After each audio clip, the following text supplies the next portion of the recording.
Good evening, everyone, and welcome to our ReggieCon panel, To Live as One Tribe, Wakanda for All.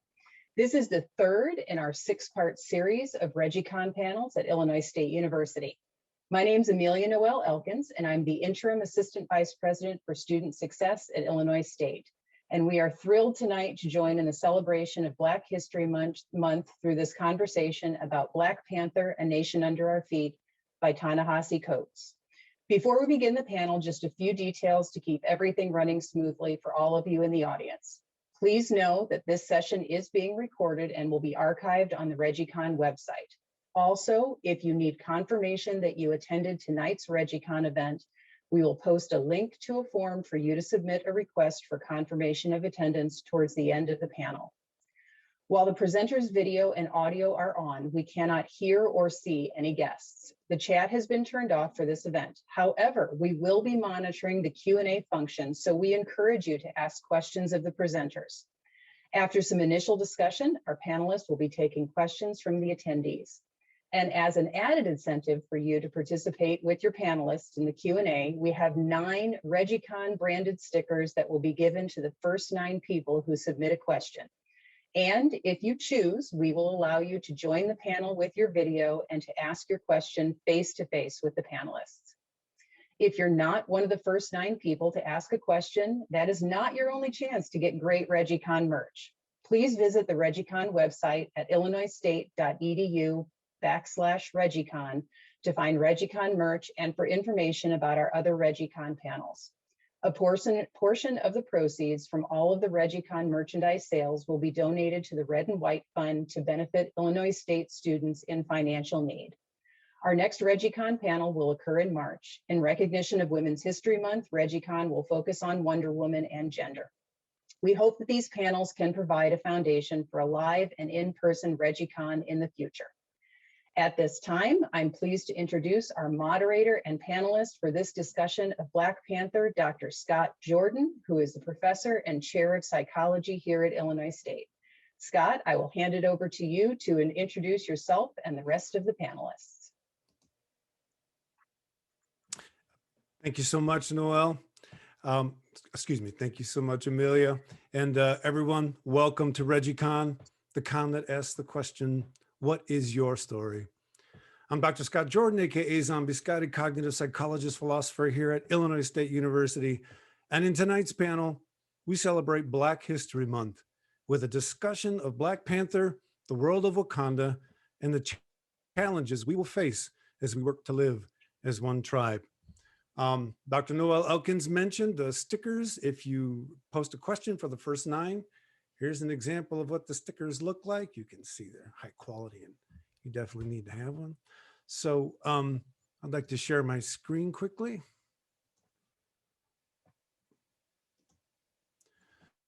So before we begin tonight, I have some people to thank. Dr. Amelia Noel Elkins, Dr. Jana Albrecht, Ms. Tracy Andrake, Mr. Sean Thornton, and Ms. Danny Schroeder. We truly appreciate all your help on our behalf to actually have ReggieCon be something that happens. Now I want to introduce the members of the ReggieCon crew, and we will begin with Dr. Teresa Rojas, Professor of Ethnic Studies at Modesto Junior College, Director of the Latinx Comic Arts Festival. Teresa, could you say something a little more about who you are, and then what's the most profound impact Black Panthers had in your life?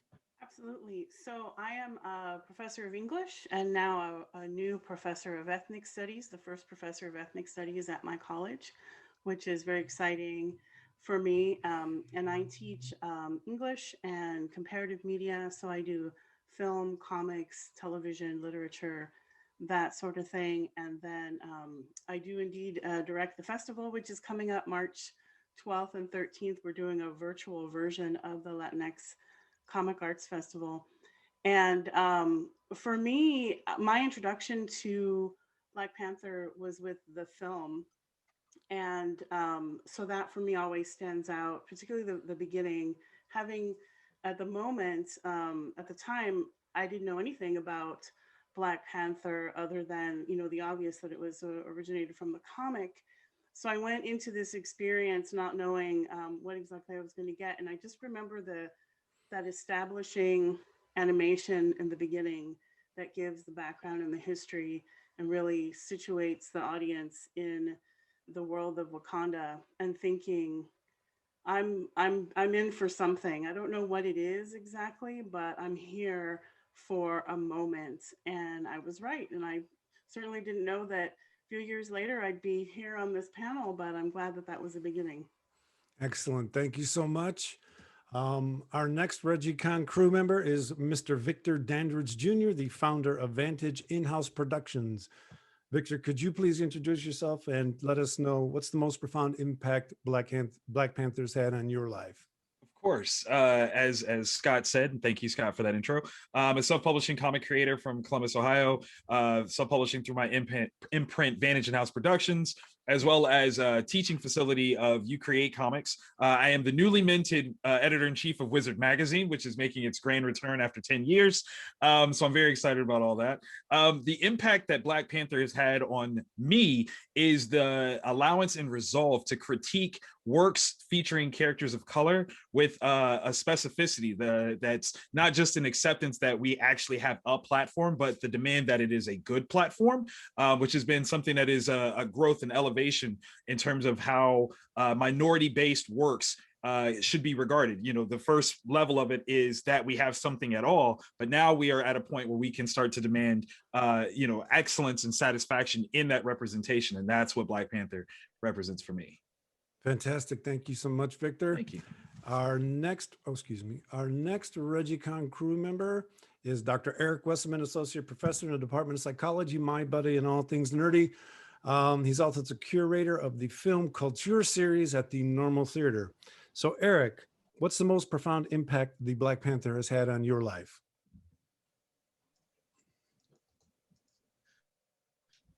Well, thank you, Scott, for that introduction. Most profound impact is sort of twofold. One is that it has brought us all together for many, many wonderful conversations, and I learn something new every time. But also how I bring that into my research is that I'm predominantly interested in the dynamics of social inclusion and exclusion in interpersonal relationships. And a lot of the conversation that has gone around the character in the universe of Black Panther has involved the discussion of increased representation among characters of various different social identity groups. And so I've sort of extended my research into thinking about characters and narratives of diverse characters as a form of inclusion and a lack of as a form of exclusion. That's fantastic. Thank you so much, Eric. And now what I'd like to do is introduce our guest panelists for tonight's conversation. Before I say anything about Sir Alex Simmons here, I just want to say that many of us here on the panel tonight have had the opportunity to serve on conference panels, San Diego Comic-Con, C2E2 last year, and it's just been an absolute blessing and a joy to work with all these people. So the first person I'd like to introduce as a guest panelist is award-winning comic author, Mr. Alexander Simmons.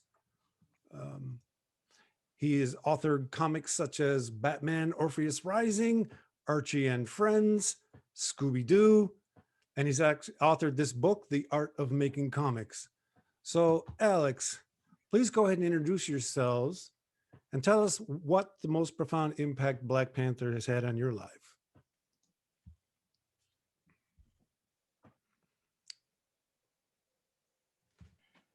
There we go. Okay, here I am. Good evening, everybody. Thank you. Most profound impact Black Panther's had on my life is sort of in threefold, and I'll just do it very quickly. First off, some 35 or plus years ago, I became a good friend with writer Don McGregor, who was hired in the early 70s to work as an editor at Marvel and eventually also wound up doing freelance writing for them. And Don was the one who wrote the Panther's Rage, which is the 12-issue maxi series that was the foundation for the movie. And so I was working with Don, or actually hanging out with Don, but every now and then in discussing, you know, his stories that he was writing for the Black Panther and everything, I got to sometimes do some doodles and sketch to help him work out some stuff. So I got to work with him when he was developing the look and the placement of where all the structures were in Wakanda. because he was about to do this opus story and he needed to know where the castle was, where the vibranium mine was, and all of that. So I was a part of that. I was around with Billy Graham and Rich Buckler, you know, the artists who were working on that. So that was my first introduction, more as a fan, but also a friend and a part of that.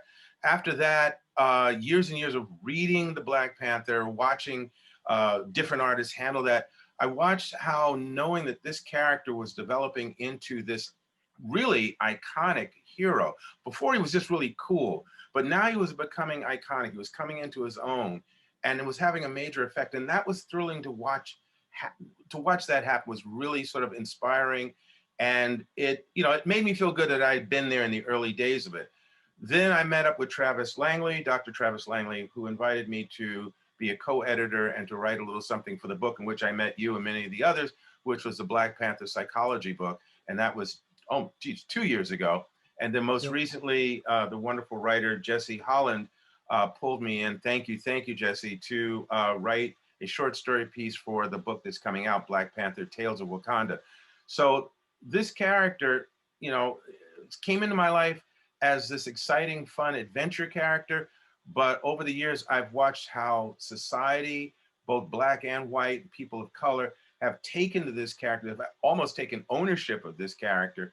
And to see it grow from guests appearing in the Fantastic Four and certain other books to having this Camelot-like King Arthur's, you know, round table effect on the globe has been inspirational and reaffirming in the fact that I believe that people of color, in particular my folks, yes, because I'm one of them, that we all have our place in this world, and we all have our place in the fantasy and excitement of this world. Thank you very much, Alex.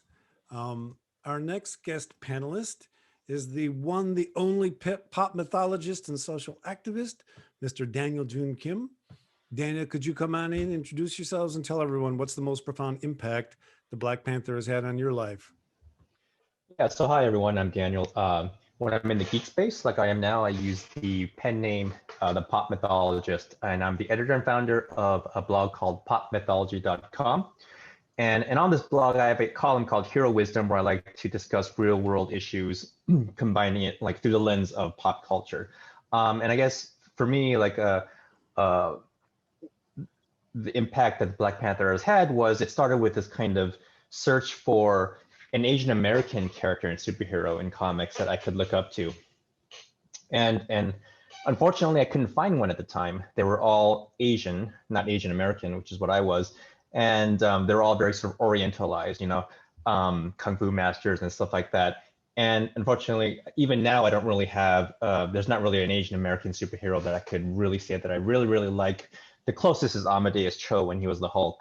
But when I found the Black Panther, it was, you know, he was Black and I wasn't Black, but it was a kind of vicarious appreciation in that a person of color, someone from a marginalized group, could be so, exude such strength and confidence and self-assuredness, like emotional strength, not just physical strength. And more importantly, was very introspective and philosophical. And that just kind of like resonated with me on so many levels. And over the years, he's just become, like, along with Spider-Man, whom I like for different reasons, probably my absolute favorite Marvel character for sure. Fantastic. Thank you so much, Daniel. And now for our next guest panelist, the one, the only geek therapist, my dear friend, Dr. Vanessa Hintz. Vanessa, could you please come on in and introduce yourselves and tell everyone what's the most profound impact the Black Panther has had on your life? Absolutely. Thank you, Scott. It's a pleasure to be here. My name is Dr. Vanessa Hintz, a licensed clinical psychologist from the Milwaukee area, also a professor of psychology at Alverno College, and a diversity, equity, and inclusion consultant. So I have all the jobs. The thing I love most about Black Panther, I think I was introduced to Black Panther in film before I really dove into the comics. The film, I'm not even gonna lie, any scene with Michael B. Jordan, particularly the ones where he didn't have a shirt on, were things that I really, really appreciated.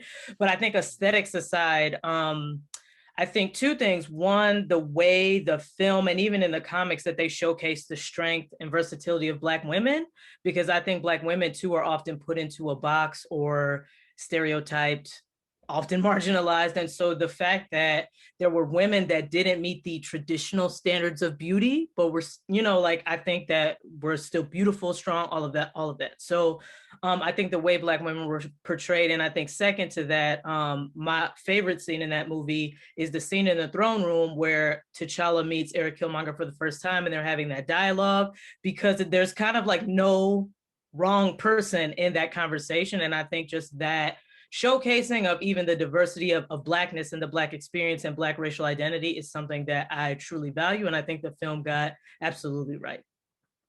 That's fantastic. Thank you so much, Vanessa. And now to introduce our last guest panelist, the king of comics, brother story, Dr. Stanford Carpenter. Stanford, could you come on in, introduce yourselves, and tell the audience what's the biggest impact the Black Panthers had on your life? Hello, I'm Dr. Stanford Carpenter. I'm a cultural anthropologist coming to you out of Chicago. Also former archaeologist and sometime comic creator. I guess to me it's a circular story, but it really comes down to seeing Black Panther with my daughter. I remember I had seen Black Panther actually a couple times before I got a chance that she and I got to see it together. And I remember just sitting there in the theater, and she was just engrossed, just like staring forward, concentrating. And I remember watching it, thinking to myself, one of the interesting moments about having a daughter who loves popular culture as much as you do, and she's all of about 12, right? Is seeing this through her eyes, right? But what was interesting was looking at her, I actually went back, and I went back to when I was doing my research. I just finished my dissertation. I was doing some supplemental research, and I had put out feelers to talk to different comic creators, and she was actually, this was days before she was born. I was at my office and I got a phone call, and I usually didn't answer the phone on my desk. And I pick up the phone, and I'm like, who is this? And this familiar voice, I'm trying to speak with Stanford Carpenter. And I was like, who? Yes, who's this? He's like, this is Stan Lee. And I was like, oh, right. And it was like this ultimate geek moment. And there's Stan Lee. And I asked him about creating Black Panther. And this was many years before the film, like a decade before the film, over a decade before the film. And he went on to tell me about how they were just trying to do a standard Fantastic Four story where they go off somewhere and they think it's a primitive place, and they find out that it's really technologically advanced, and that Jack Kirby threw in the idea of it being in Africa. And I immediately thought to myself, wow, he could have been the brown puma, right? For all we know. And we had this really amazing conversation. And in the end, he asked me about family, and I said that I had a daughter on the way. And he's like, this comic stuff is great and it's really fun, he said, but this conversation is important. What's important is you going home to her. And there I am, sitting, watching Black Panther. And by now, Black Panther, it's like people have almost forgotten that Black Panther was created by two white guys. Black Panther has been completely, inexorably appropriated by Black people, right? Into this amazing film. And I'm sitting there with my daughter, remembering that conversation as she looks at Black Panther as a personification of Black power on screen. That's fantastic, Stanford. Thank you so much. So here's what we're going to do here. Panelists, feel free to turn on your mics. A little social noise never hurt anyone. I'm going to ask each of the guest panelists a specific question. If you could take about 2 or 3 minutes to give us an answer, and then we'll have a bit of a group discussion about that answer, and then we'll go to the next guest panelist, and we'll see where we end up. So our first question goes to Alex. Me again? Yeah, you again, you're, the most experienced. Oh, geez. In light of your extensive experience, that's exactly what it says in my notes here. In light of your extensive experience as a writer in the comic book industry, in what way do you see Black Panther and the world of Wakanda addressing the question, how do we live as one tribe? Yeah, that's a really great question. I wish you'd given it to Stanford. No. One tribe, I may appear to be coming from a less than kumbaya kind of place here. No, please do. Yeah, one tribe does not necessarily mean we all get along. It doesn't necessarily mean that. It means that there is a community, there's a gathering of people who coexist in a central area. At least that's the way I see it. And I think the challenge is always, how do you coexist? How do you handle that? How do you create a society and an environment that supports that community? And I think when you look at Wakanda, you can look at it a couple of ways. I mean, there's the film that a lot of people were introduced to the character, and it's beautiful in a lot of harmonic ways. The structure, the scientific wonder of it, the fact that there's a marketplace and people are selling fruit, so it's organic. It's in the middle of this lush jungle, with not a lot of pollution and stuff going on. So in one way, what a fantastic community that must be to live in. And wouldn't it be great to have that elsewhere on the planet? On the other hand, and Don's script with Panther's Rage explored this over 30 some odd years ago, it's human beings, it's people. And ultimately there's going to be conflict. There's going to be, pride and joy and all in ego and rivalry and sedition and all of this. And it is happening in there. And so one of the things that I enjoyed about there were a number of things, but one of the things I enjoyed about it is we were human beings. We weren't all victims. We weren't all angelic. We weren't all waiting for the bad guy to come and show us that we were weak and then we rise against him. There was power on both sides within this community. And it was wonderful to explore it. Vanessa was thrilled to see, to see the brother with his shirt off. Yeah, okay. When he took that shirt off, I went, oh, and T'Challa doesn't have a chance. This was, it was, and I know you're supposedly the bad guy, theoretically here, but the power that Killmonger came and the power of his statement as to why he felt he needed to rule Wakanda. It wasn't like, oh, I just want to rule a kingdom. It was, I have been wronged. And I represent the wrong that's been done to us, meaning our people, for centuries. And I will change that. And so even if you may not agree with his methodology, you're going, dang, he's right on that level. And yeah, you want T'Challa to, but and it goes back and forth. I think that Wakanda shows us that we, people of the darker hue, are just as human as anybody else. And how we learn to bond, to support, to teach, to blossom as a people is the lesson for all people, and is the lesson that we have been trying to get everybody to embrace so that we can find our place in this world. So I think that movie and that character offers a lot of that vision that, yeah, we're not perfect, but it can work if you put the work in. That's fantastic. Eric, did you want to ask a question or make a comment?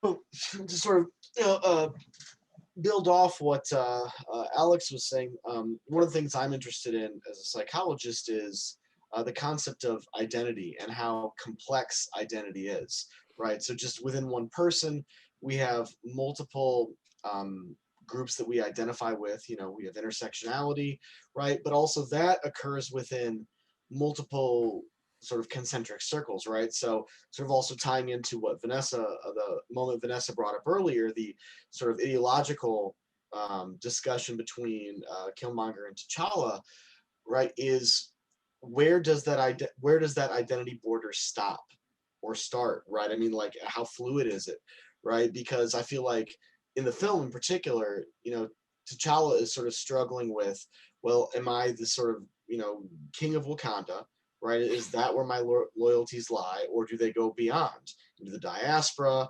How far does this go, right? I mean, I think in the film, Killmonger says, well, didn't life start on this continent? So aren't all people your people, right? And if you look at the different writers, so for example, when Christopher Priest wrote Black Panther, he talks a lot about how T'Challa's identity is King of Wakanda, right? And that's always very salient, right? But then in Coates' run, there's a lot of tension with, well, am I a king, or am I the superhero part of the Avengers who has to look over the entire world, right? And there's a lot of tension just within T'Challa and that identity. So I guess I'm just curious to Alex, the rest of the panel, like, how do you see these sort of differing identities conflict or work together? Can I jump in on that one? Yeah, go ahead, Vic. So especially hearing you talk, Alex, it really kind of opened my eyes to the interesting statement that the movie actually makes, that the comic series have illustrated but not necessarily said or intimated, is that in this sense with the movie, the identity of Wakanda is this perfected space. There is this harmony, this unity of individuals that is not unencumbered, it is not self-serving, it is strictly and wholly for the whole of the community. And what's really interesting is that when Killmonger comes and brings that colonial sense of happenstance, trauma, effectiveness, that is when the community itself of Wakanda starts to disseminate and break down. And it becomes very interesting when you look at, in the comic book side of things, every writer of Black Panther has been an American writing Black Panther. So they're always going to have that, the colonized mentality of, well, yes, these are people, so they're going to, have conflict in this way, in this manner, in this process, and that is the norm. But if you kind of compare it to something like Star Trek, where yes, there were disagreements, but everybody in the Federation had one mind, one focus, and that seems to be more of what the movie Wakanda setup is versus what any of the other comic book pieces are. And I think that's a very interesting commentary that's underlaid in the movie, that left on its own, there could be a utopia of individuals that don't have to live in a self-serving manner. They can actually involve themselves in the rest of the world as long as they maintain what they are, who they are. But once that outside presence starts to seep in, that's when they lose what is Wakanda, which is that unity. And I think that's very, very interesting. Yeah, I think the the level of trust one has to develop over a lifetime to be in a place and trust that you're going to be able to be yourself, and the world's going to let you be yourself. That's the kind of thing I saw Wakanda expressing. When I look at Christopher Priest's writing, there's a particular scene where they're on a monorail in Wakanda, and they point out the diverse people that are on the car, and Evan Ross sees it as a potential problem, and Queen Divine Justice says, "Oh my God, I've never seen this before in my life." This is so beautiful. Exactly. So that trust is just takes a lifetime to build up and can easily be destroyed. Can we go on to Vanessa's question, or did you have something you wanted to say there real quick, Vanessa? I thought you had your hand up. Oh no, I just something quickly I would add. Please. Is oftentimes when I do panels on Black Panther, people ask, this undoubtedly comes up, but I feel like Wakanda is what Black people would be if enslavement never happened. Like, legitimately, I believe that, like, taking out the sci-fi vibranium element, but oftentimes like that to me, and I think that's why the movie is so powerful when we talk about like Afrofuturism and all those different things. Like, Wakanda, T'Challa represents like Black excellence without the undercurrents of enslavement and racial trauma. And so I think that's why people who were like, dang, Killmonger, he got facts. And that's because, again, like Victor said, as Black Americans, we don't know what that's like. We don't know how to exist without the undercurrent of racial trauma. Fantastic. I'm going to go on to your question then, okay? Cool. All right then. So how does the notion of to live as one tribe play into the issues you address in your work as a therapist? Yeah. Okay. Yes. So my practice is primarily made up of Black people, most Black women. But I think the way that the notion of one tribe I see sort of manifesting is that in America, living as one tribe means like living the white way. Living as one tribe means assimilation. It means this is the right way. What the people in power dictate is right. Whatever you're doing, no, we're not doing that. America has often prided itself on diversity, but diversity does without the undercurrent of valuing that difference. So like, we're going to outline, we got all these different people, we're going to check these boxes, we're going to count the percentage of students or people that we have from this. What we're not going to do though is cultivate an environment in which they feel comfortable. And so I think that that is so often what I see in my work, particularly for Black women in professional spaces, in any space, but particularly in professional spaces, in collegiate spaces, and graduate school spaces, is how do I exist in a world that's permeated by whiteness, in a world in which I don't fit into the box, I don't fit into the tribe, but they want me to assimilate, even though that's not my authentic way of being. And so in therapy, the way that shows up is, again, sort of like angst, people being microaggressed and feeling like they don't have a right to be upset about that. People feeling as if they have to play the game to get ahead, even though the game makes them feel icky. So I think for me, and that's the work I do as a DEI consultant, that's what I'm trying to change is don't call me to come in here and tell you how to bring people in that are diverse if you're not going to do the work to change the environment that you're bringing them into. And I think that's what right now, the sort of racial reckoning that we're in I won't even say that we're in now, that we've been in since 16, 19, the place that we're in now in America, people just want to like do stuff and not address the attitudes, the underlying pervasive attitudes. So that's how I feel like that manifests in my work. Thank you so much for that. Victor, did you want to ask a question on that? No, I'm just having like all the feels because the truth that she's spitting right there, like that's what that was. That was cosign. I think also, if I can add, please do. I love that response too, because it makes me think a lot about this idea of the struggle of loyalties. And we see that so much in the whole world of Wakanda and in Black Panther, and that constant questioning of not just where do I belong, maybe on a micro level, but what are the implications of the different decisions that we're making, right? For a people, for a family, for a tribe.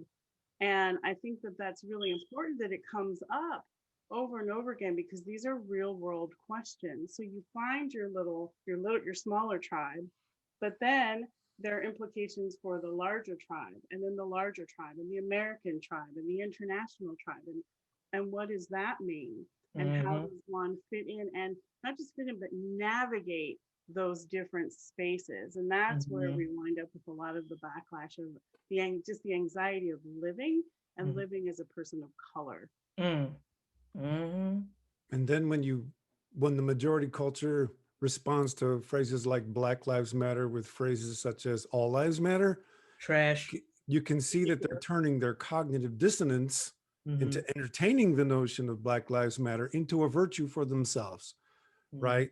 And you see this time and time again. We recently saw someone say, yeah, I went here for my kids, you know what I'm saying? And when you hear those kind of things, look to see what's being kept the same for that person and why are they turning their dissonance into a virtue, right? And that is because they're not going to take their dissonance and use it as a moment to ask themselves, why am I anxious? What's this dissonance? And so, yeah, I think you're dead on. And oftentimes, just to add on to that, Scott, oftentimes people don't want to address their dissonance because in so doing, they will lose power. And so I'd rather maintain this power and cope with this dissonance because my life is great. And so I think that, again, that's part of the reason, like the sort of like, Dr. Teresa, when you mentioned sort of like the American tribe, right? I think as we were just talking about a moment ago, the American tribe is infused with these ideals that are the issue. And so I think that it's hard to like operate here at your innermost tribe when it's like a hamster running in a wheel. I'm doing so much, but then I go out into the world and we have these larger issues that what am I supposed to do with that? You know And what I'm then saying? the idea of reflection is seen as weakness. Mm-hmm. You don't reflect if you're strong in who you are and where you are and what you think. The Mm-hmm. reflection is something that reveals some kind of crack of weakness. And so that just is very self-perpetuating. Mm-hmm. Yes. I'm just going to follow that up with a real quick question. So when we have the conversation about whiteness and its resistance in the face of its own dissonance, I wonder, Vanessa, what if you feel that sometimes we put a little too much pressure on what people think when there are things like infrastructure, there are things like wealth that's been handed down from generation to generation in the white world, that's tax codes, redlining, all these things that have altered an infrastructure and set things up for people who never have to ever think about those advantages, particularly when they're being preached things like all lives matter. Mm-hmm. Mm-hmm. So what that makes me think of is like, okay, so there's like, for, you know, in some, I guess, models, there's like 4 levels of racism, right? So we have the personal, which is just me and my biases, whatever.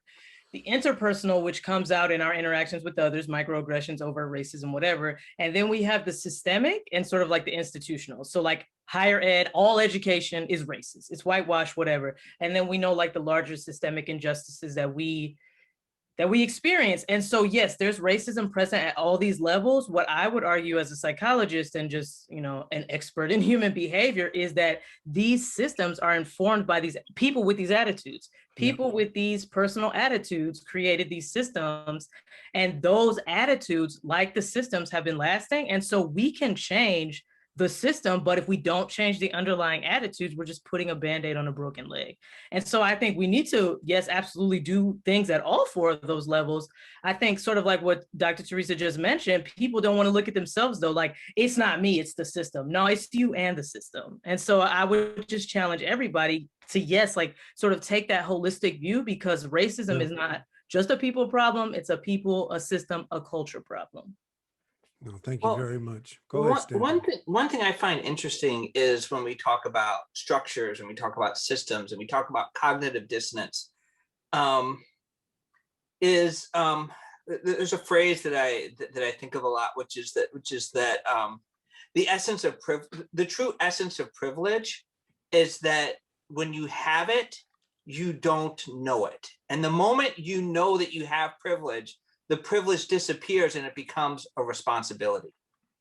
And I think that's often what the system does, right? The system is the systems and the structures are actually the ultimate way in which one generation can pass privilege on to another generation, because it literally buries so much. It buries so much of it buries the essential elements of the privilege that allow the privilege to exist. And then the systems of thought become so ubiquitous that people don't even know they're living in them. I'm not going to call any corporations out, but during the Super Bowl, we saw a commercial about you should buy this vehicle. Let's go to the middle and let's watch a white man's hand pull dirt out of the ground. I don't think Black America felt invited to that middle. I don't think Indigenous Americans felt invited. So who's being invited, and what on God's earth does that mean? Right. So but it's just ubiquitous. And my wife can't watch TV with me anymore because I just end up yelling all of that stuff. What's interesting is the juxtaposition of all these ideas and the way that they all come together, where as you all are breaking it down, like, we are a part of this system, and this system has the inherent flaws because it's a system made of people. But once we look at this system and we don't address our role in the system, vis-a-vis the our American culture that Teresa was talking about, we'll never fix this thing, because it always becomes someone else's problem, someone else's doing, as opposed to my responsibility, like Stanford said, because I have that privilege and I have that power, which goes back to what you were saying about Stan. With great power comes great responsibility. This is part of our geek culture, and if we could just disseminate that for the rest of the world to understand, everything would be better. I would just add to that. Thank you for chiming in there, Victor, because I was gonna, do I dare? Is that one of the things too is we really need to stop slapping people for not carrying the same tools that we're carrying. If we're all trying to address the problem, but at whatever level or skill set that we have, and someone next to us goes, no, you can't be doing it that way. You got to do it my way. It's like, whoa, come on. You know, if we're all working towards the same common good, then you know what? I'm a digger and you're a planter, or, you know, I'm going to climb the trees, you're going to plow the field. Whatever metaphor you want to use, don't tell me mine has no value. Yeah, and I find that's the problem with us taking it, you know, whether you want to call it the crabs in the bucket mindset, but us taking our strength and yanking it out from one another because you're not doing exactly what I feel you should be doing. I used to say during the 70s in particular, when some of the more aggressive of our folks would put me down for not being black enough, I didn't give up a white massa for a black one. You know, and that's the reality is, you want freedom, you want independent thought, then you give me mine, I'll give you yours. And then we will both go for the same common good. But you do not get to dictate to me because you've now talked me into, or you think I've now given up on that guy. Freedom is freedom. And I think that's what we need to be clear on, because you're not doing exactly what I'm doing, but we are working towards a better day. Then let's just champion each other. Let's support each other. And if folks who don't look like us want to get on this train, don't push them off, because I'm sorry, wasn't that what was done to us? So who are we supposed to be, you know, really representing here? If I'm going to be better then, I better be better then. Mm-hmm. And that's just, I think, you know, one of the things we need to address as we go forward. Mm-hmm. So well said. And really that's what in the movie version T'Challa represents, because he took on what Killmonger said as a concept and a conceit and goes, okay, he is right though. Like, I might not like how he did it, but he is right. Yeah. And it takes a lot to cause most young people, if you make it just a universal moment, most young people have to decide, where do my parents end and I begin? What is my code? What do I work towards? Who am I? How will I live my life? What path am I on? Those are universal. And if we make, you know, hopefully good choices, educated choices, we move down a path that's right for us, whatever that may be. But, you know, again, what happened to Killmonger, quite clearly traumatic. And how he chose to deal with it, you know, we're sorry for him. We understand why you became who you became. Oh, how I wish you hadn't done what you did. Okay, but yeah, I get what you're saying. And I think, again, it comes down to T'Challa going, Dad, because he speaks to his father in the spirit form. We were wrong, you know, and this is who I will be going forward. And I think that's a proud moment. Excellent. So what we're going to do is we have two more people to ask questions of, Stanford and Daniel. We want to try to stop our conversation at about 8 o'clock ish. So if you're out there listening, we'll finish as close to 8 o'clock as we can, and then we'll take questions until 8:30. So Stanford, given your expertise in the anthropology, archaeology of comics, how do you feel Black Panther and the world of Wakanda have informed our culture's take on the idea to live as one tribe? Well, I mean, when I first started thinking about this question, it was like, how much do you talk about the comics? How much do you talk about the film, right? And I'm going to focus on the film. So I'm going to start with this simple statement: a story is a promise, right? And it is that promise that has the power to explain, to solve, but it's also that thing that we can lean on to get through the night, right? And one of the things that strikes me about the movie and the structure of the movie was very simple and very elegant, right? Because the movie starts with a story, and it starts with a story about it, and it drives home that Wakanda is not one tribe. Wakanda is 5 tribes, and it tells the story of these 5 tribes and this conflict, and about bringing the 5 tribes together, and how even what's necessary in order to bring the 5 tribes together is accepting that one of the tribes is going to go off and live on the mountain, the Jabari, right? But they're still a part of Wakanda. So Wakanda isn't so much one tribe. Wakanda is the name for that moment when the 5 tribes have reached some level of equilibrium. And so we start there, right? And then what happens after that? We get a story that starts with representatives from the 5 tribes dueling it out to determine who's going to take on the mantle of Black Panther. Then that shifts into a story in which the integrity of the 5 tribes is completely broken down through through Killmonger coming in and taking it over. And Killmonger it's not just what Killmonger does. Killmonger exploits the divisions that were already there, right? And so the story ultimately ends on we've got T'Challa who ends up dying, and then he's taken over to this tribe, the Forgotten Tribe, the tribe that's off in the mountains, the tribe that, like, all of a sudden they're the ones who come in and provide what needs to be provided to achieve that equilibrium again, and for us to end on Wakanda, right? And so what I find really fascinating is just that, right? Is that the promise of the story was really simple, right? The promise of the story in the very beginning was 5 tribes, one people, right?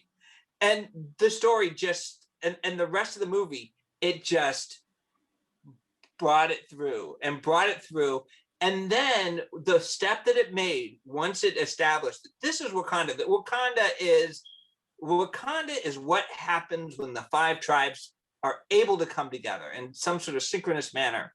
What do? Then it's about reaching out to create an even bigger unity that may still be Wakanda or may be something else. And I find that to be, and so this whole notion of like one tribe, I think that it's not so much one tribe, but it's how these 5 tribes can come together to be one. And I think that's also part of what's amazing about the story. And the other thing I find amazing about the story that very much ponies off of what we're talking about, or what Vanessa opened the door to, is that throughout all of this, it's also a story of memory and forgetting, right? And I think that those are that people think of memory and forgetting as opposites, but I actually think they're part of a continuum, right? There's like memory to the point where you're taking in all the information, which actually can make someone dysfunctional, right? You can't sort through all that. And then there's forgetting, knowing nothing. But like what we, coming back to privilege, forgetting is really important. Being able to forget is a way in which we are able to process and not be overwhelmed by trauma, right? And it's not, and I'm talking about total forgetting, but sometimes it's partial forgetting. Sometimes it's about being able to remember the event and forget the pain, right? Earth. But it's always about managing memory and forgetting. Yep. And that story is all about that, because what is the original, what is the sin of the father? The sin of the father is that he wipes out his brother and he does everything to erase the memory, right? So it's about, and so Killmonger is also about memory. Killmonger forces Wakanda to reconcile, to have to come to grips with a great king's sin. And so I think that is what that is. So I think that actually there's something that Black Panther teaches us.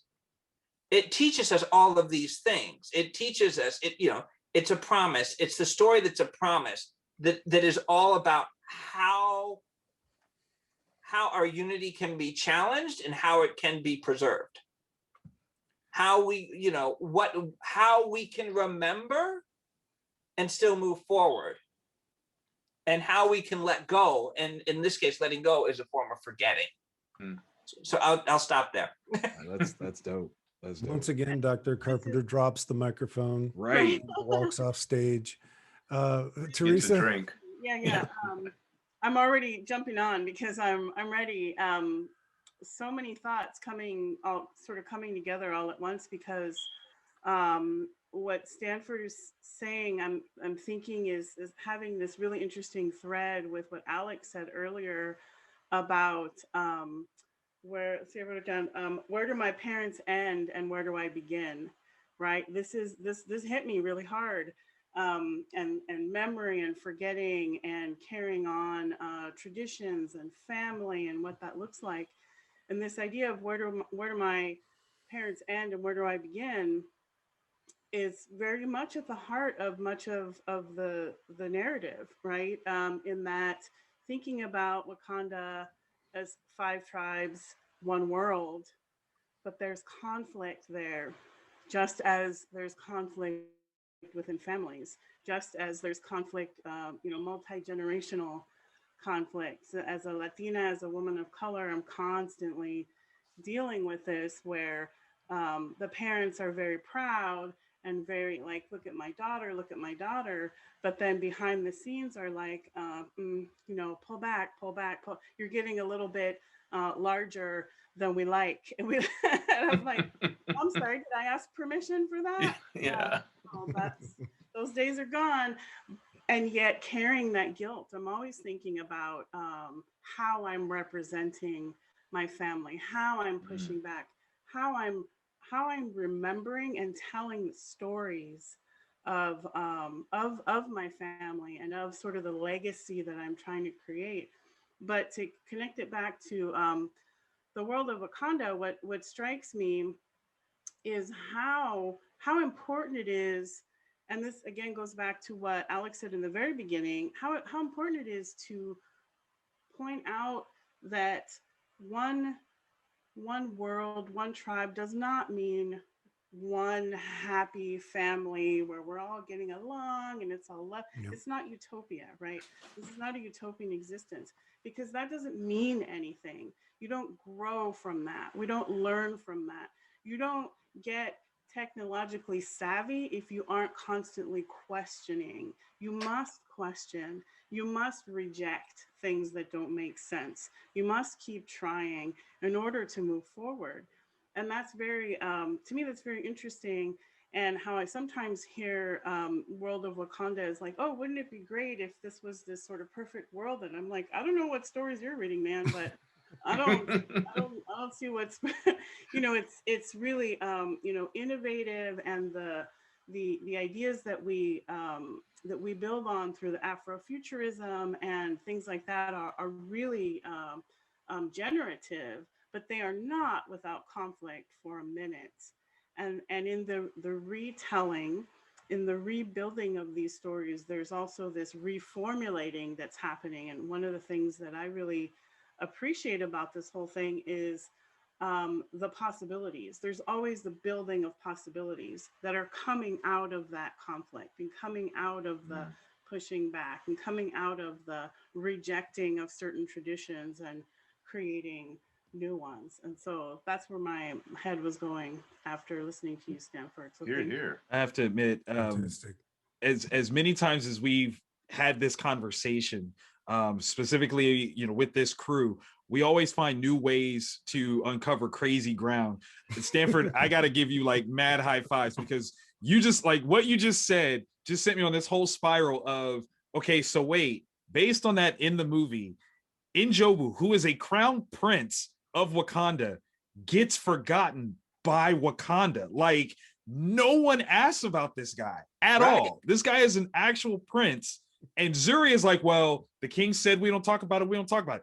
And everybody was just okay with that. Like, What did they tell people? What was it that they said that made it okay to forget that this man existed? Let alone, okay, maybe y'all didn't know about his kid, but this guy, a crown prince, you knew he existed, and no one talks about him. No one mentions that he's gone, has not returned, might have had anything to do with this great ordeal. But see, now if we look at this, if we look at this as a story, though, if we look at this as a story, purely as a story, you know that wasn't what went down. Exactly. You know that was behind closed doors, and the perfect example of that is Wakabi, because the thing that splits him from T'Challa when Killmonger gets in there is you never got the man that killed so and so. Right. You never got killed. You never got him, and that's been eating away at me all this time, even though I'm married to this woman who stands next to you to save your life. Yeah. So those threads are definitely in there. That's good storytelling. Yes. But it's also it's interesting, like what we're talking in terms of what I'm talking about in terms of memory and forgetting. It's happening all the time. I mean, and we actually live in a moment where we're participating in it all the time. It's like I was just earlier talking about a book that I wrote an intro for called Invisible Men about Black cartoonists that people haven't heard. You had African Americans who were drawing all these white characters in the 40s, in the 50s, and we just never saw their faces because the way the production process was set up, we wouldn't see them. There weren't comic conventions. There was no social media. And this guy, Ken Quattro, went back and was able to just do a whole bunch of genealogical research and pull them up. Well, heck, I mean, that's an example. What he's doing in uncovering history is he is undoing the forgetting. And we as storytellers, we're undoing the forgetting all the time. We're actually engaged in an ongoing, dare I say, conflict, right? Okay, go ahead, say it. Go ahead and say it. And I think that's something that it's one of those things that if we really thought about it, I don't know if we would be able to function. And I always think of it this way. It's like if you've ever tried to walk and think about the mechanics of walking, you trip, right? And so this engagement with memory and forgetting is just it. You can't think too deeply or you can't do it. Because it's also about how we sort and filter the information in the world around us. Like our eyes don't just take in light, they sort stuff out. Okay, on that note, I got to go to Daniel's question. So thank you very much. Daniel, how does the spirituality or philosophy expressed in Black Panther on the world of Wakanda relate to the idea to live as one tribe? Thanks, Scott. So I want to talk about the Intergalactic Empire of Wakanda story in the comics by Ta-Nehisi Coates, because it's a story that, well, in addition to having some interesting thematic links to what other panelists have said, it's a story that explores how no country is ever truly immune to becoming something completely different from what it professes to be. So like here in the US, for example, many Americans seem to think that, or have the sense that our democracy, it's like rock solid, it's going to always be around. But I think we've been increasingly seeing lately that that's not necessarily true, right? And in the Intergalactic Empire storyline, we see how even Wakanda, with its remarkable values and principles centered around peace and coexistence, how even this nation, without giving anything away, kind of becomes something different. And if you read the story, you see that how an important factor in this is leadership. And I want to talk about leadership in relation to social cohesion, because in any society, and again, like just as other panelists have saying, it's not about like utopia or like a homogenous society that agrees with everything, but you need a measure of cohesion, especially in a democracy, for that society or tribe, as we're calling it, to function, right?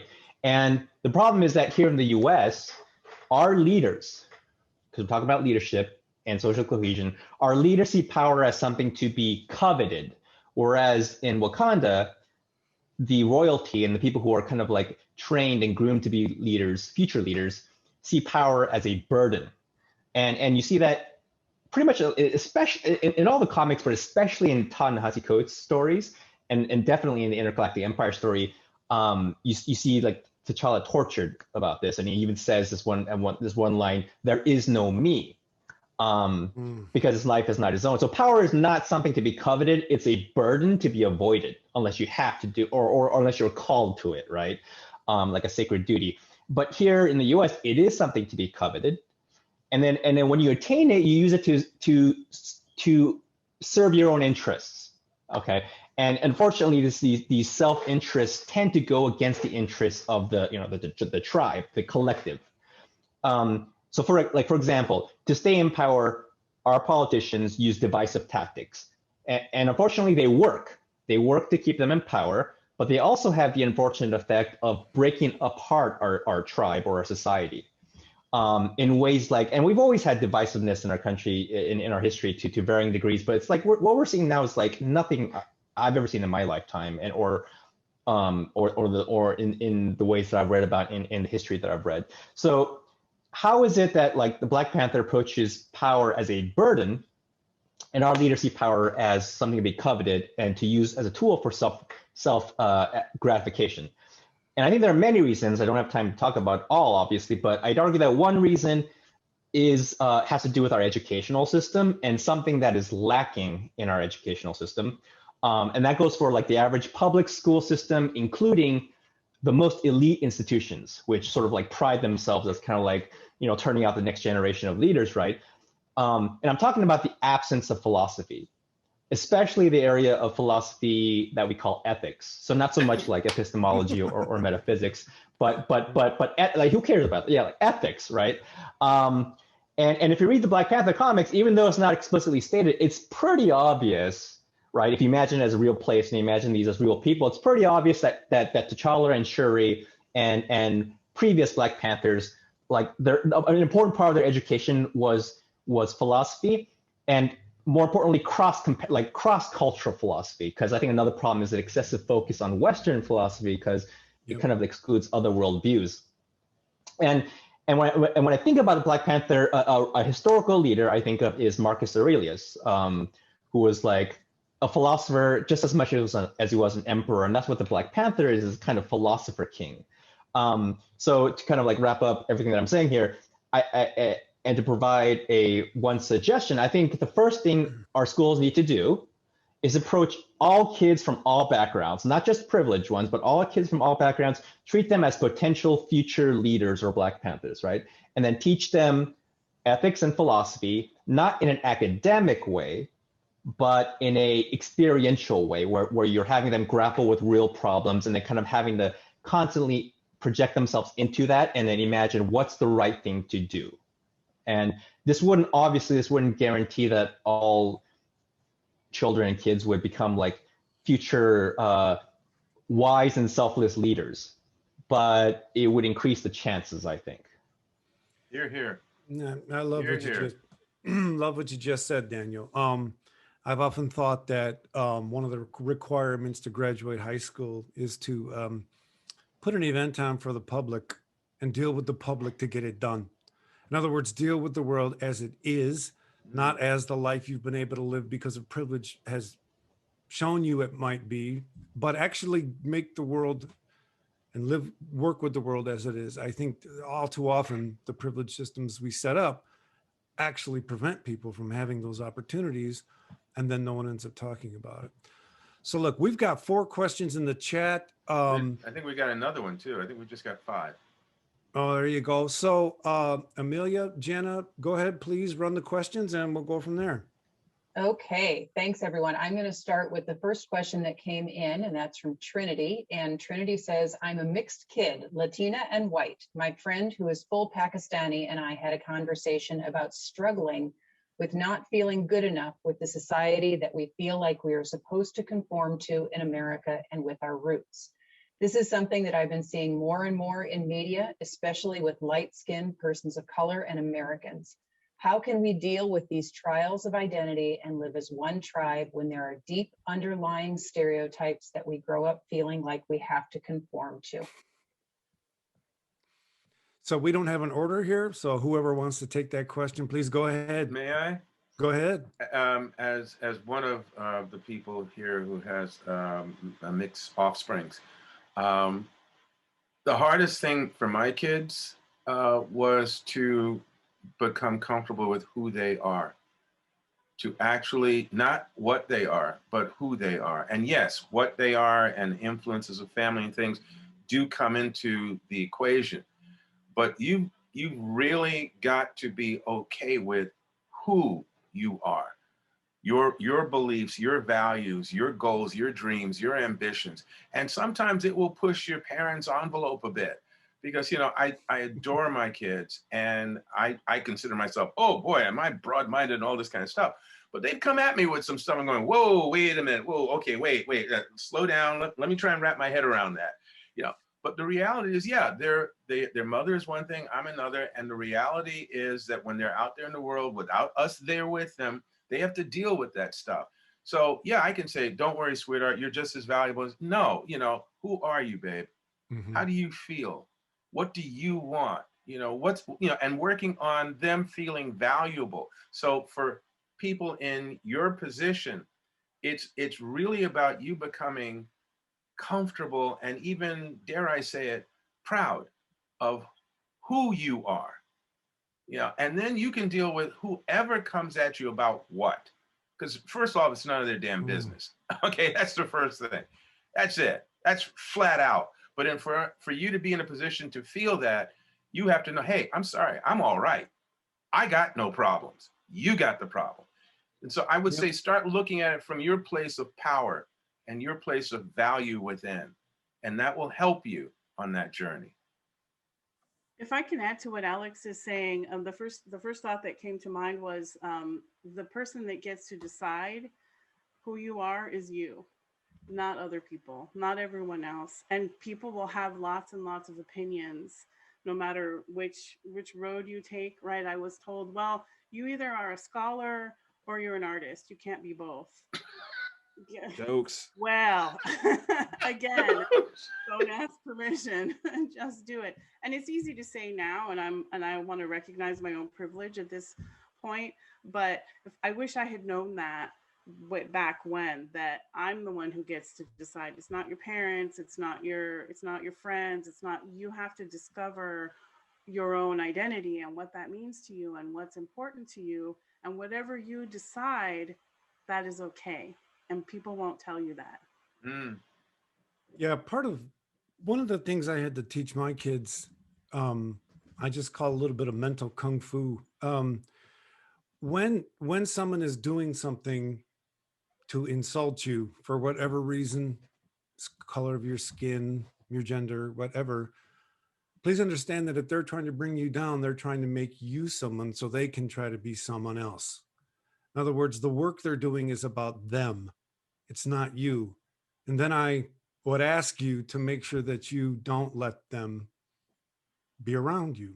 I mean, I do think we have to train kids how to manage the people that are not working in their best interests. And so that was important to me that they learned that. And dare I say, love everybody at different distances.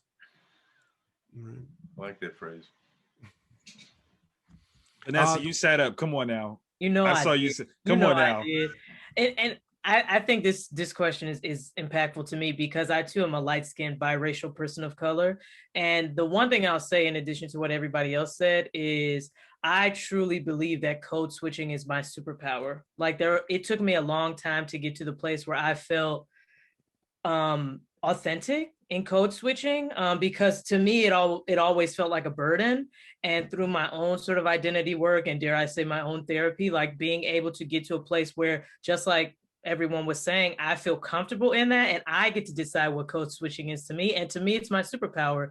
My white colleagues, they don't have that same superpower that I have. They can't slip between, you know, African-American vernacular English and then go give a presentation to a room full of psychologists. Like, I mean, they could, but it would be like super phony and inauthentic and probably racist. And so I think that for me, and I will also say that this is something I'm fond of saying to my clients, that is a very like simple idea, but that doesn't mean that it's easy. So a simple idea to change your perspective is very simple. It's a logical from A to B.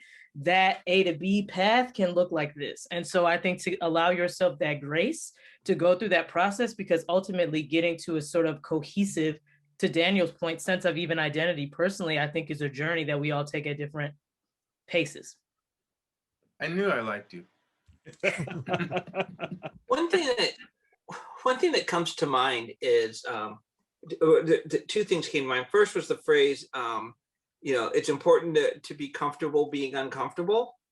And I was thinking that, but when I was thinking that, it's like the voice in my head, it was a very kind of middle of the road, cute voice. And I realized it's beyond that. And I think I keep thinking of a Joss Stone song. It's called "The Right to Be Wrong."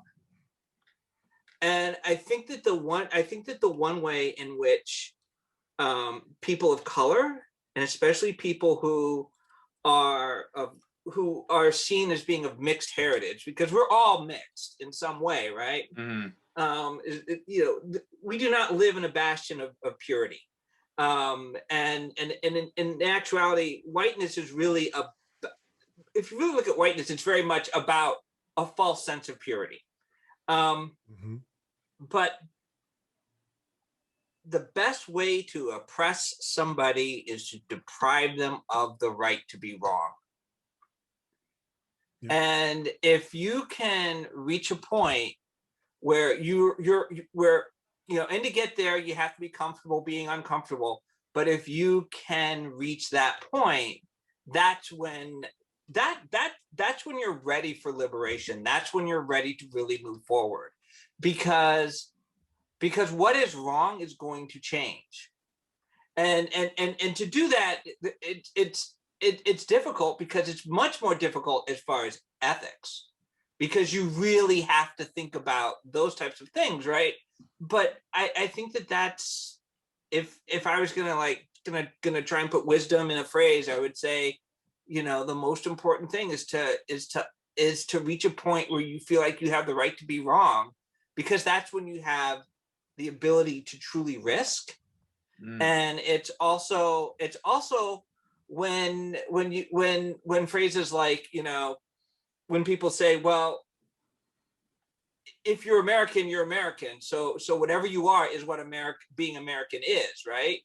But like you have to be able to be that centered.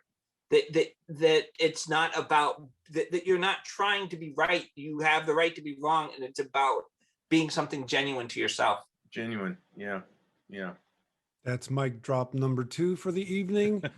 Can we go to the next question? Yes. The Unity observations about how the MCU film portrayed Wakanda are really interesting. So why do you feel that Ta-Nehisi Coates felt the need to really examine the monarchical power structure in his run on Black Panther and question it so directly? That is a great question. It's a layered question for sure. I mean, but it's not exactly fair to say that he's the only person to have done this. As Alex talked about, Don McGregor definitely did the same thing on his run in the 70s. But I do think that there is a nuance and a growth of our understanding of such a thing, which is what Coates was actually approaching. I remember when he first came onto the title, there was an article, and hopefully it was not a misquote, but the idea was he wanted to explore what it meant to be African American, but in the story of T'Challa. Now, as a comic book fan and a writer myself, I always took umbrage of that, because the truth is T'Challa is not African American.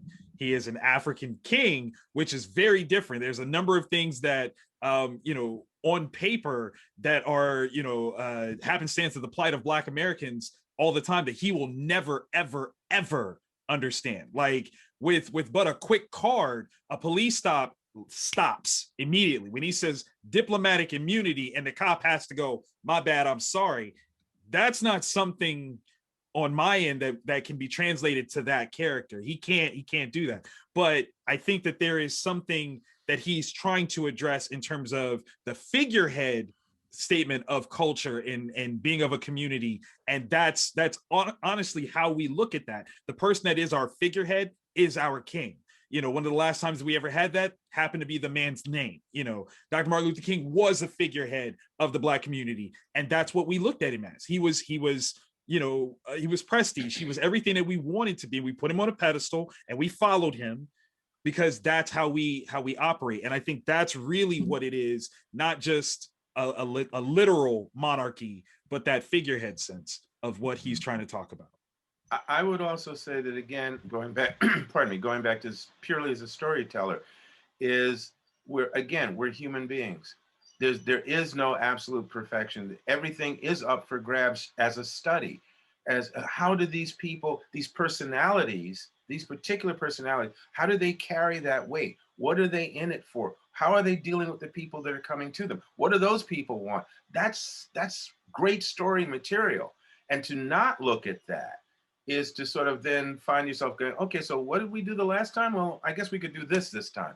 But instead, you want to explore something that you're curious about, something that you're passionate about, and something that once again says, we're human beings. So let's look at the flaws as well as the blessings. All right, then. Can we go on to the next? Oh, did someone say something? No, Sorry. I think I clicked or something. I don't know. Okay. Yeah. Can we go to the next question? Okay, this one is from Lauren. Lauren says, there is a line that Ulysses Klaue says to Killmonger when Eric shows him his kill scars. Quote, "You can scar yourself as much as you like. To them, you will just be an outsider. You're crazy to think you can just walk in there. Eric is Wakandan and is an outsider in his own home. I would love to hear your thoughts and elaborate on this scene from the movie and how it relates to real life situations." And I think all of us fit that bill in some capacity. You know, only now is it relatively cool to be Black and nerdy. So, you know, imagine being that person where you're like, no, I'm you. I'm like you, but I have this thing that everyone's gonna be like, nah, you suspect. Like, nah. That's all of us. I would say that, you know, it's funny because we were talking about mixed heritage and everything. If you think about it, his is a mixed heritage because, you know, his father was Wakandan, his mother was not.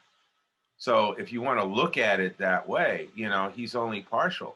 Wakandans can respect him and bring him into the fold and wrap their arms around him. You know, that's a choice they can absolutely make. And if it had happened that way, Killmonger might not have grown up to be the person that he turned into. And certainly once he got there and he proved he had a right to combat, to fight for the control, they had to sort of recognize that. It was a whole lineage thing. Well, yeah. It's not like, oh, well, you're half Wakandan, so you're Wak. You know, it's not that. It's really, okay, earn it. You know, not by birth, totally earn it. Let's see what happens. So I think, you know, it's a little bit of that, how do I fit in? Where do I belong? And that's really one of Killmonger's questions. You know, no matter how he said it, if you'd met him as a child with his father dead, he would have said it differently than the man who stepped into the throne room. But the bottom line was, where do I belong? And if I decide I don't belong anywhere, then I'm going to take what I need. I'm going to build where I belong. It's going to be mine. I'm going to control that because nobody's going to do this to me again. Mm-hmm. Again, true story, wild story, great story, universal story. I think it's interesting too, because something you just pointed to just sort of harkens back to what we were talking about with regard to being, you know, mixed race, biracial. That comment of "you're only half this," I think is something that makes identity, cohesion, and development so difficult for mixed people, particularly people who are mixed and people of color, because again, I understand based on colorism and stuff like that, that I have a privilege because I'm light skinned, you know, like I understand that there are places I have privilege. I also understand the one drop rule, and you know what I'm saying? And so I think that even in that, what you just said, like in terms of like when he came in, even though his dad was a prince, it's like, but you still got to earn it though. Mm-hmm. To me, just it's like such a, I don't know if you would call it a metaphor and whatever for privilege, right? Like you have to, not even privilege, it's just like you have to, like for a long time, I feel like I had to prove my Blackness because I'm mixed. So like how black are you? And again, that is both a combination of my own internal stuff and external pressures. And so I think that even for Killmonger, I think it's such a good example that you just gave, Alex, for him, like, where do I belong? Because particularly in a society where race is so distinct, for people who are, and there's like there's power in all of that, like associated with it. I think that is identity development in a nutshell. Where do I belong? And if I say I want to be all Wakanda and none American, who can tell him he can't? You know what I'm saying? And I think that was, you have to earn it. It's like, I can't just come in here and say, like, I want to be all Wakandan and not American, because you know what I'm saying? I think it's interesting. That's very interesting, especially when you look at earning it is the Wakandan way, because even T'Challa being the crown prince, the assumed heir, still had to fight for his spot. Like, everybody, I mean, obviously ceremonially, everyone, no, it's you. But as soon as M'Baku showed up, it wasn't like, well, I mean, no, I'm supposed to be. He's like, well, I guess I gotta fight you. Like, that's just this is the Wakandan way. You have to earn it. There is no give. You have to earn, and that's beautiful. I think one of the things that's interesting is, even as we talk about this, Wakanda is ultimately first of all, in America, we talk about race, but when we're talking about race, we're really talking about ethnicity. And Wakanda is a multi-ethnic society. The five tribes represent different ethnicities. Real. And I think what's interesting is as we talk about being mixed, what are the borders of being mixed, and what are the assumptions around being mixed? Even T'Challa's actual birth mother was not. She was not of the palace initially. Right. She was from another region of Wakanda, and of a different quote unquote tribe. So even that is a factor when you think of it. She married the prince, or the prince married her, however you wanted, the king married her and brought her in to the fold. So it's there's all of these things you can deal with, lineage and all this. There's a lot to Wakanda. And I see somebody just popped up with, we only have time for one more question, so I'll shut up. No, it's all good. It's all good. So what we're going to do. Daniel had something he was saying. Daniel wanted to say something. Go ahead. Yeah, I did, but I don't want. I want to make time. I want to allow time for the other questions. So I'll just. It's cool. No, go ahead and take your time, and we'll have 5 minutes available for the next question. We're good.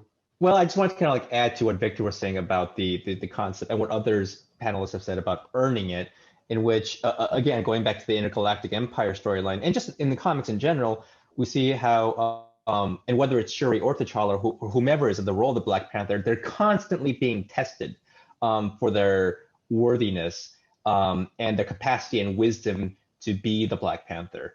And whereas we don't really have that, and of course there's a whole sort of cultural context that allows that, but we don't have that here in our culture, in our country, or rather we kind of do, but we don't recognize it as tests of worthiness. Like when Ted Cruz went to Cancun while hundreds of Texans were without power, that was a test of worthiness and he failed it. But we don't see that as like a test of worthiness, and we don't sort of create the sort of proper consequences, if you will, which is to not elect that guy again, right? Whereas T'Challa is constantly just by everyone, by other Black Panthers, by his ancestors, by ghosts, he's constantly tested for his worthiness, and I just think that's kind of really interesting. Yeah, thanks so much for that, Daniel. We have one final question. Yes, so we'll do one final question. Just a few quick housekeeping things before we get to the last question. Remember that on March 18th, we have our next ReggieCon, Wonder Woman, Lassoing the Truth About Gender.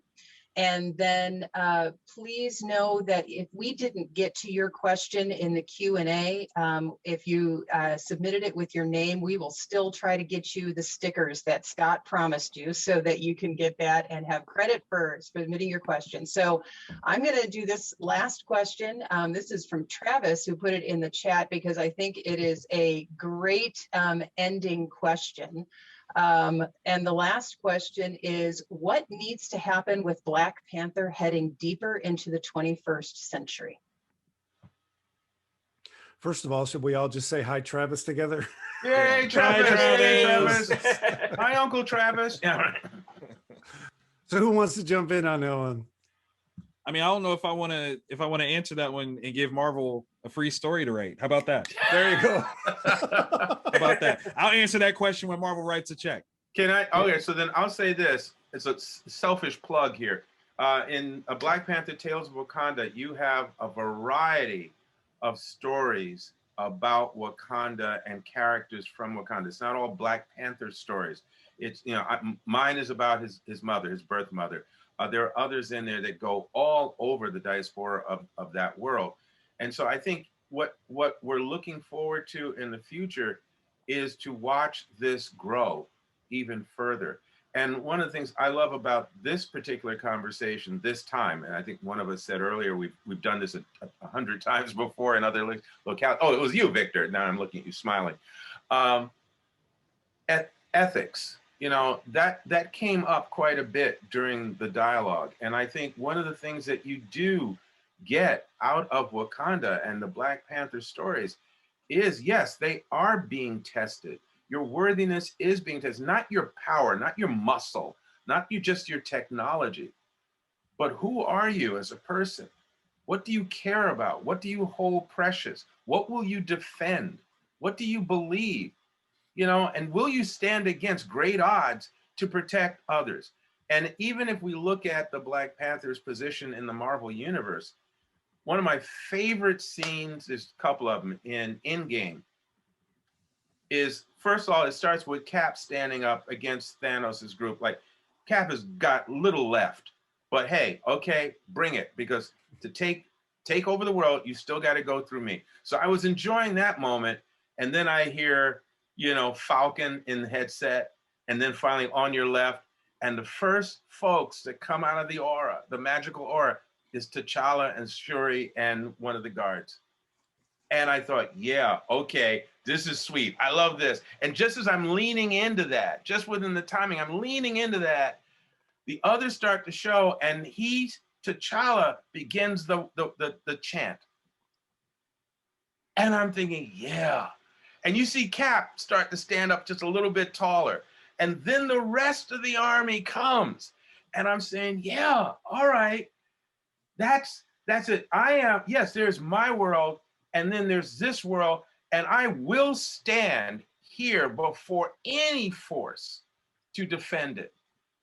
And that's the beauty of it, making those choices. At the end of the Black Panther film, making the choice to open up to the world to some degree, to build a science center in that poor neighborhood where, you know, his uncle, in effect, was killed. You know, to do right because it's right.